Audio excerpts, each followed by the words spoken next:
Hi, this is Michelle Fanger, and welcome to Immigration Times with yours truly. And I'm on Jamaicans.com to provide you with all the information you might need in regards to immigration.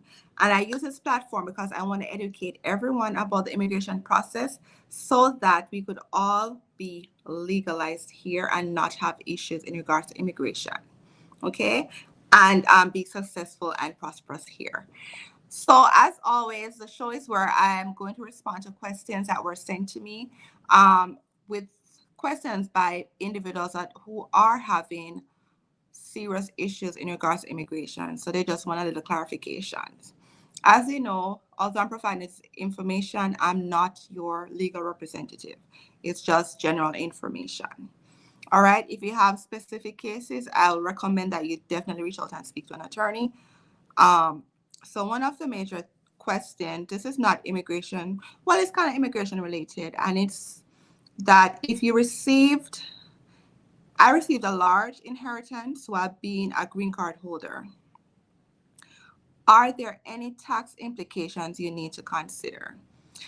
Um, Depend on where, what country, or where you got it. If it's in the US, no, because usually there are certain exemptions that apply.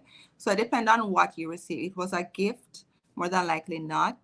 So it depends on what you receive. But if you are confused in regards to how it will impact you as a green card holder, the only thing is that you have to speak to a CPA or a tax preparer when you do file your taxes to ensure that you are in compliance with tax regulations, because you don't want to owe taxes, because one of the requirements when you try to become a citizen is that you don't owe taxes. If you do owe, you do have a payment plan to pay off the taxes that you owe.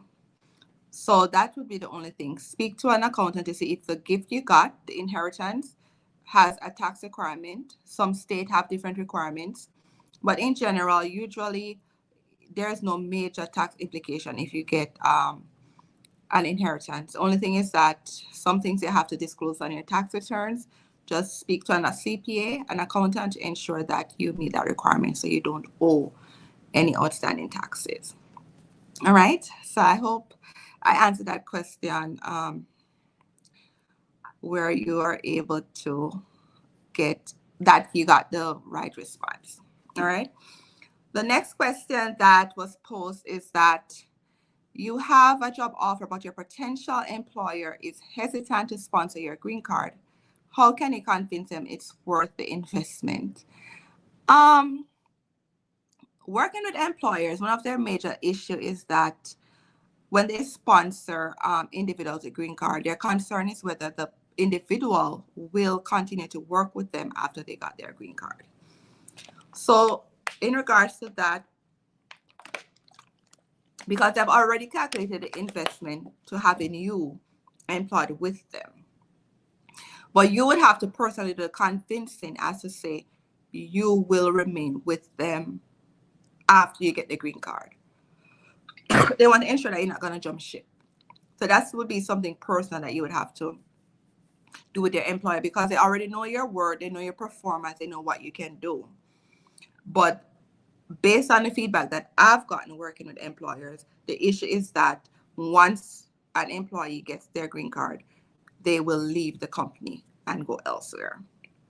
So that will be something that you have to work on. All right. Again, this is Immigration Time, and it was wonderful spending the few minutes with you. Tune in for our next episode. Have a wonderful day.